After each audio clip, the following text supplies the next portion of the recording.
all right here on Counterculture.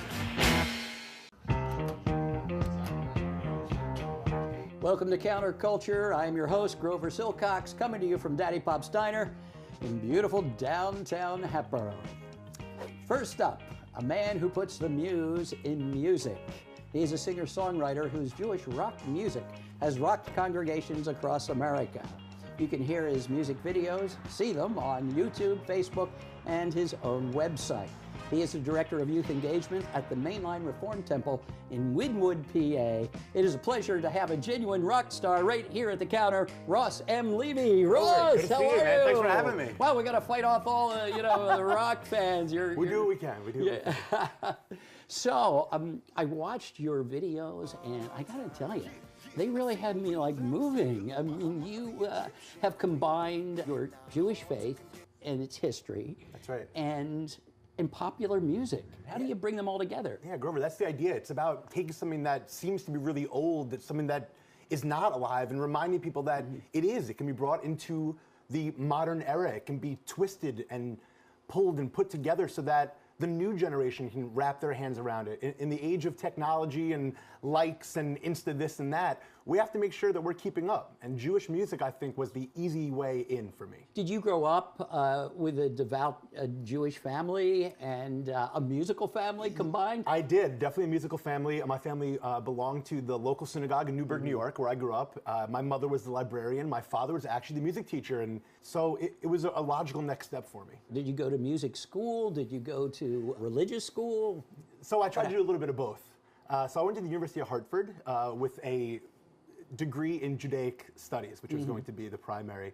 And as I was there, music became such a big piece that the potential for music was just thriving, especially on a campus where there was a music school part of the campus. So I started to hang out with buddies and play music more and more, and realized that I was writing on the side, but not music that was secular. It was music of Jewish nature that I could use in the synagogue, in teaching, and just really as a tool. I learned more about the Jewish religion from listening to your videos than I think I have in my whole life. And it was so accessible, you know. How do you weave the history in? I mean, to get the lyrics to work with the music and... Oh, man, it is not always as easy as you may think. Well, you make it look easy. Well, I appreciate that. It's really being true to the holiday itself, or the piece of text that we're using. So I've done a few videos, as you mentioned, for both Passover, Hanukkah, and the very special tree holiday called Tu B'Shvat. It's about finding a song that's catchy, something that people know, and making sure that we're not veering too far away from the actual message of the holiday, holding on tight to what the holiday is about, not poking fun, but really teaching the lesson about what it's all about, what its intention is, but doing it in a way that is, like you said, accessible and fun for everyone. Right. And interestingly enough, you know, so many of the Jewish holidays are rooted in a struggle. Yeah. You know, Passover and the journey through the desert. Yeah. You know, 40 days and 40 nights. And yet you are still able to make it celebratory. Well, I think that's because the history of the Jewish people can be summed up quickly, right? They tried to destroy us. We won. Let's eat. So there's celebration built in.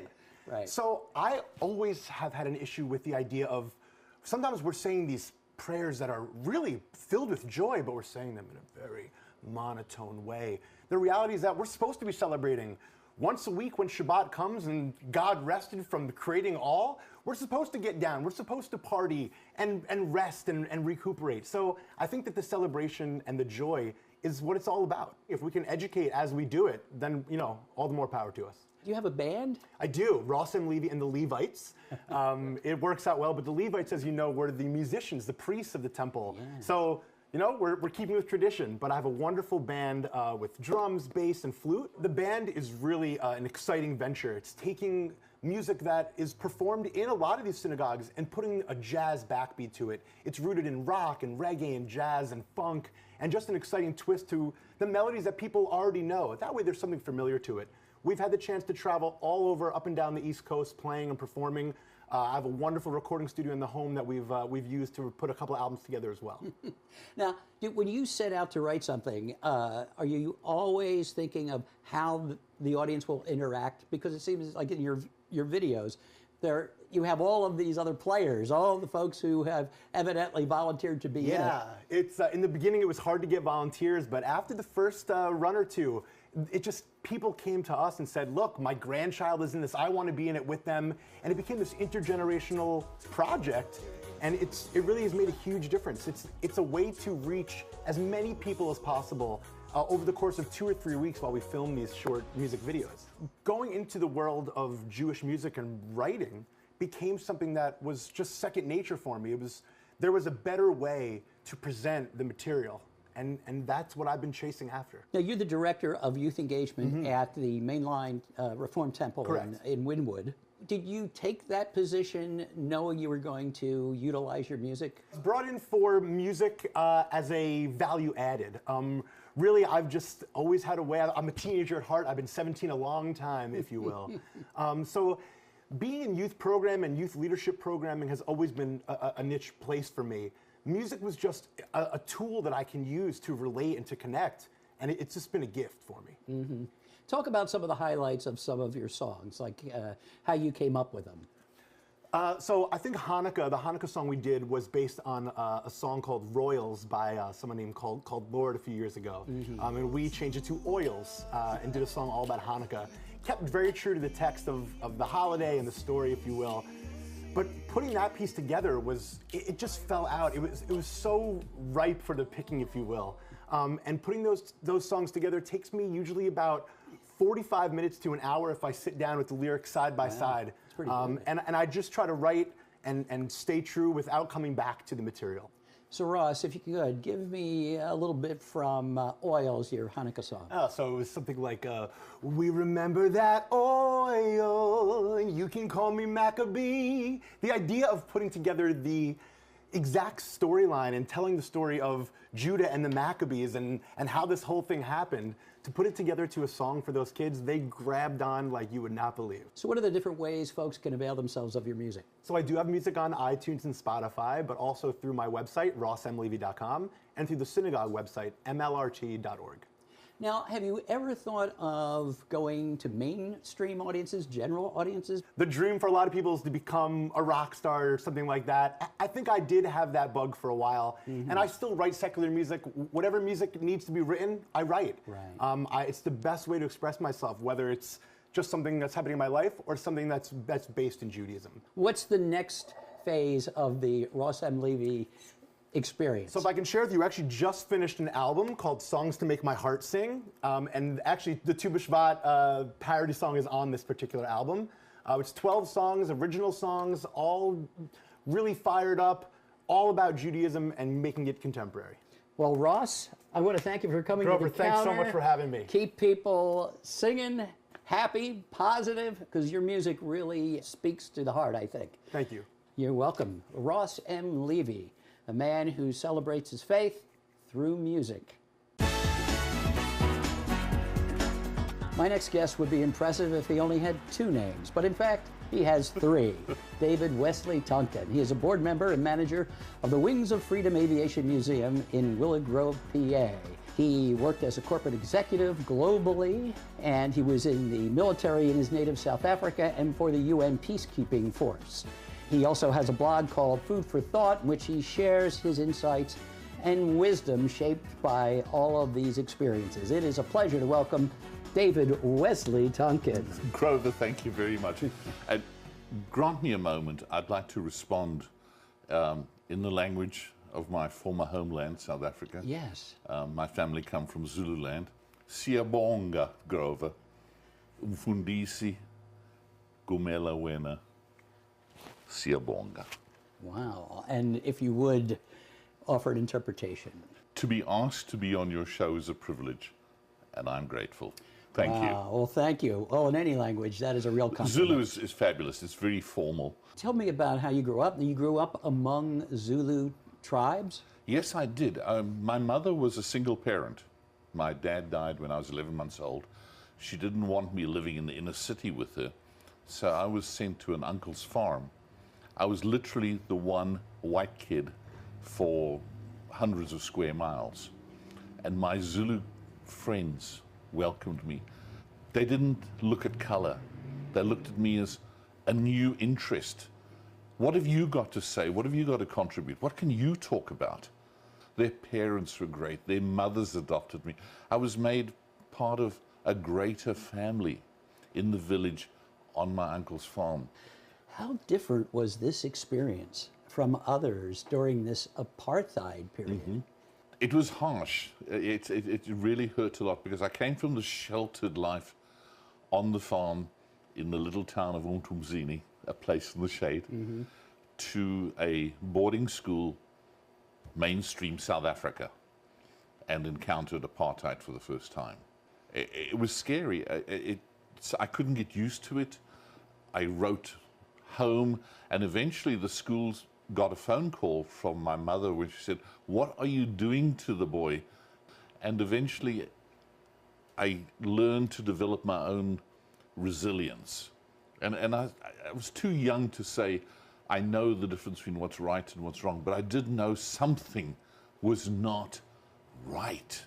Right. And it took me years and years to evolve and to start doing something in my own little way to help. Right. We had a nanny for our kids. The other children in the neighborhood would say things to my kids about her. And my proudest moment, when my 7-year-old son stood at the gate and defended her and said, "She is a good, decent human being and one of my best friends," and just silenced the critics. That took courage. That, for a little 7-year-old guy, took an immeasurable amount of courage. In a world that in that could world. condemn that. Yes. Yes, indeed. So you then joined the military? You have to join the military at that stage. Basically served as a frontline soldier in a thing called airborne cavalry. My standard joke is my daughter used to always say, "How do you get the horses in the helicopter?" Okay, that's the end of that bad joke. And then later on with peacekeeping forces. Right, with the UN. Yes. Absolutely. Now, when did you come to America? I came to America in 1983 to the U.S. Riviera, the holiday resort of everyone's dreams, Detroit, Michigan. The kids saw snow for the first time in their lives. Wow. And they could say, they're the South African kids, because they're the only ones out there in the snow. How many kids did you have? Son and a daughter. Oh, very nice. Who have escaped this area and going to live down south. They want to go back to the warmth. They go back towards the warmth. Right. And so you worked for a global corporation. I worked for a global computer corporation, and I had incredible jobs. I did sales training, and I did trade shows. And the one great things about doing trade shows is that they never put trade shows in bad hotels. So then how did you come to the museum? My wife died a few years ago, and I needed to find something to do. I should have played this number on a lottery. 12, 13, 14. I walked into the museum as a regular visitor and literally fell in love with the place. It was a small organization with incredible docents, volunteers, people who put their heart and soul into it, and it's struggling. And I thought, I'd like to join this. I love causes. The one thing I think I would like for people to remember as my legacy is that I helped add a business structure to the museum. If you want to attract funding, your potential donors are going to say, how are you organized? What are you doing? What's your planning? What's your strategy? Right. What are your day-to-day tactics? Right. We didn't have that. Everything was driven by love and heart and soul and caring. So I think that I've helped turn it into a more business-like structure. But thankfully, due to the wonderful people who work there, Grover, we haven't lost that love for what we do. The soul, yes. Right. Its mission is officially stated to retain the history of the Willow Grove Air Station and the men and women who served there and around the world. Right, because the museum sits on the old air base. Yes, it does. But we have grown that mission to talk about global aviation, not just military aviation, but global aviation, where aircraft fly in and put out fires, where aircraft fly in and bring supplies and much needed food and medicines to people, where they rescue people, rescue animals. So we talk about that because we try and tailor each visit to the people who are there. If they're young kids, I don't want to glorify war. I want to glorify aviation's contribution to peace. Right. So one of the things, if you read the reviews about the people at the museum, it's the thing I'm the most proud of. The reviews say, the docents tailored the experience to me, my grandfather, my children. And we get people from all over the world come. And now our responsibility is doubled. We really have to talk as a global entity, not just a little museum in Willow Grove. Right. You have a lot of historic aircraft there. We do. What really stands out for me is the aircraft on the left of the museum. It's a blue Panther, and the person who did his jet conversion training at the base in that aircraft was a Marine captain by the name of Ted Williams. The famous baseball player. The famous baseball player. And we have his rookie card in the museum, and plus some other stuff the family have donated to us. How many exhibits would you say you have in the museum? We have 22 aircraft on display at the moment.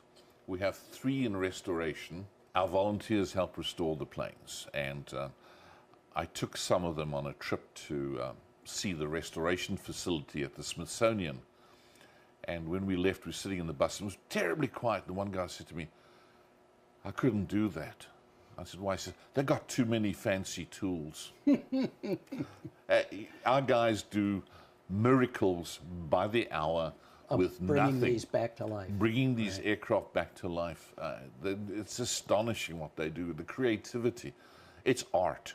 Right. And finally, you have a blog called Food for Thought. The blog is kind of different. It's a potpourri because it's just the subject grabs. But I have began, you mentioned this when we had the discussion when you visited the museum. Right. A lot of what is in there is anti-war. There are many warriors, many famous people who have said that as a warrior, as an ex-soldier, as an ex-combatant, they have that sacred right to become a pacifist. Right, because they've lived it. And they've earned it. And earned it. I want to thank you for coming to the counter, David Wesley Tunkin. Thank you so much for all of your wisdom and your experience in sharing it with us. Siyabonga, Grover and Corsi. David Wesley Tunkin, man who has lived a global life and shares it with others through his museum and his blog. My next guest lives in his own world, Fred's magic world. Actually, there are other people there with him, but they share their world with others. Fred Siegel, welcome to the counter. It's my pleasure, Grover. Thank you for having me. Where does the rabbit go? Well, the rabbit usually appears. It doesn't disappear. Well, that's true. Yeah, so the bigger question is, where does the rabbit come from? And I guess it's magic. I guess there's a lot of existential questions around the rabbit.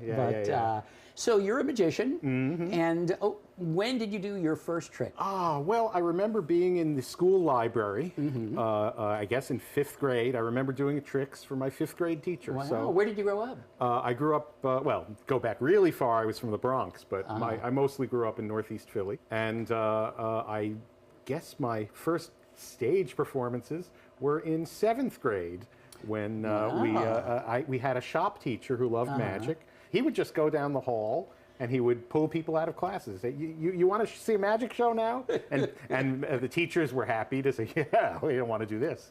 And he would fill the auditorium. Wow. Yeah. So does every magician start out with the cup and balls, or is it a deck of cards? I love a deck of cards because that one, and I have one right here. That's the objects you can carry in your pocket, and you can do hours. But when you're a little kid, you get one of those magic kits, and my favorite was a little thing called the ball and vase. And you pulled off the top, and it had a little ball in it, and you would make the ball disappear, and it would jump back into the vase. The adults were very nice to pretend to be deceived by that. Right, and of course the magic shop owner was the one who was a magician. Yeah. Showed you how to do it. Yeah. And you of course couldn't tell the secret. So did you go to magic school eventually? There aren't very many places you could call a magic school. I did go to school. I went to NYU, and actually I wrote my doctoral dissertation on magic. It was a dissertation on the Vaudeville Magic Act, Wow. 1880 to 1932. In a way, vaudeville was a time of, mass production. What vaudeville shows did was they took that full evening show and they took a piece out of it. Right. And here's your 10-minute version of it. Right, and there were set routines, and you went from place to place, and we were just sort of popped into the show. Yeah. It was called a circuit. What was your PhD in? What did you get your PhD? My doctorate is in performance studies. So my area in performance studies is American popular performance. Wow. Did your parents pull you over and go, look, get into something more solid, like magic? Well, yeah. Well, that's one of my great jokes. I always fear that I'm going to fail in whatever I'm doing, that I'm going to have to fall back on magic. Yeah, you can always, hey, once you learn it, it's yours. No one can take it away from you. Yeah. So what kind of magician are you? What's your style? The magic people would call it I'm a platform kind of performer, which is to say I perform in front of, standing up in front of groups of people who are sitting down. My group and I often perform in small theaters in Philadelphia. Now there's a magic theater in Huntington Valley that opened up, and we performed there a couple of times as well. Yeah, what's the name of it again? The Smoke and Mirrors Magic Theater. Smoke and Mirrors, yes. It's a beautiful theater, and it has about 60 people. I've heard it said that the magic isn't in the trick. The magic is in the performance. I think I agree with that. I think the trick is very important, though. So, for example, you could have a magician who is a comedy magician. Yes. Okay. And a comedy magician can be very funny, but their magic can be weak. Right. So I would make a distinction between a burlesque magician and a comedy magician. A burlesque magician is someone who makes fun of magic, whose tricks don't work, who unintentionally give the trick away. Right. And a wonderful comedy magician like Harry Anderson, like Matt King in Vegas, wonderful magicians, but who at the same time are funny. Right. And like a David Copperfield would be, is that an illusionist? Well, that's the term magicians would use to refer to big tricks. So a magician makes a hanky disappear, and an illusionist makes a person or a car or the Statue of Liberty disappear. Right. I make money disappear. Oh, yeah. I do that too. It's not one of my better tricks. That's right. Hey, can we see a little card trick? I would love to show you a card trick. First of all, these are regular cards. You could look them over, make sure. People come up to me, they say, Fred Siegel, you're a tricky guy. You're just the kind of guy who'd have special cards. They look legitimate. They look to me. legitimate. So it's not one of the, you've seen when you were, the trick cards. Yeah, oh yeah. Yeah. Because, for example, you've seen on television during Sally Star, the guy would take the 4 of diamonds and he would put it in the middle and go like this and have it come up to the top. But that's not possible, Grover. I just wanted you to see that. And by the way, these cards are all different. And by the way, on a deck like that, you can't, if it were the trick deck, you could not shuffle it. Because if you knew about how those trick decks were built, you'd know that it would mess up the order. And by the way, the fact that these 4 is on top, that's not magic. No. That's just a Wizardry? coincidence. No, coincidence. Oh, coincidence. Now, I'll show you magic. Magic would be you take the 4, put it on the table, put the deck on top of it. Right? Okay. Nothing in my hand. I'm looking. Bing. Okay. Now, 4 is gone from the bottom. I still don't know how you guys do it. And then the funny, it's how, Grover? I don't know. There it is. It's funny, Grover, that how such a thing is possible. Underneath the queen, you have an extra 4. And a little further down, you have the secondary 4. Oh, and at the bottom is the tertiary 4. I mean, it looks as though you have a deck where you go over it anywhere you want. Here's a 4. It's not. It's not, though. Wow. In order to make this go back to being a normal deck, you change the 4 into something else. And that's the thing. You change it. Well, you and your Fred's Magic World. Yes. You have 2 ladies and a gentleman. Here's the thing. I married a wonderful, wonderful woman who has a freakishly good memory. Yeah. And we started working on it early in our marriage. How could we demonstrate this wonderful memory in front of an audience? And she does an act where people name 20 things, and she can rattle them off backwards, forwards, whatever order, inside out, whatever they want. Now, as we worked on that, we realized, of course, that Gail's sister, Deborah, Gail's my wife, Deborah, her sister, is they're psychic, as you know. Yeah. If you want to imagine quotation marks around psychic, you can, but there could be. Hey, who am I to? Who are you? That's right. That's a good question. So they are psychics. Now, Deborah is married to Eric, who Yes. I met when I was in an improv group called Comedy Sports. Yes, So I remember that group. Okay, so I'm still with Comedy Sports, Yeah. actually. And Eric is well, an actor and also an escapologist. And also an enterologist. I don't know if you know what that is. Really? Yeah, enterologist is the opposite of an escape artist. So, for example, you tie him up real tight, Yeah. and then he puts on a coat underneath the rope. Okay. Okay. And the four of us get together. We do our shows. It's like a vaudeville act in that, or vaudeville show. It brings in that, back that old time vaudeville. I think it Yeah. is. Yeah. It's Beautiful, pure, classic yes, magic. Yes. Nothing. We don't put anyone in boxes. Or Right. if That's there's good. no lasers. It's always a wise idea. Yeah, but sure. it's sleight of hand. I do the sleight of hand. Got The it. ladies do the mind reading, and Eric gets out of things. You're performing in and around Philadelphia, I I assume? perform whenever anyone calls. Gotcha. Gotcha. Well, I think they should keep calling. Thank you. Fred, thanks so much. Thank you for having me, Grover. It's a great pleasure. My pleasure. Fred Siegel of Fred's Magic World, a man who can make everything but the audience disappear.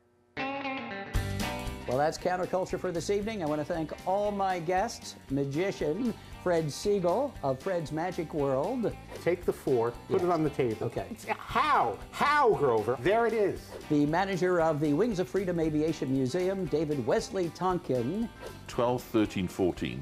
I walked into the museum and literally fell in love with the place. and Ross M. Levy, singer-songwriter who writes Jewish rock music. The reality is that we're supposed to be celebrating. We're supposed to get down. We're supposed to party. Don't forget to join us next week when we'll have more fun and conversation right here at the counter on Counterculture.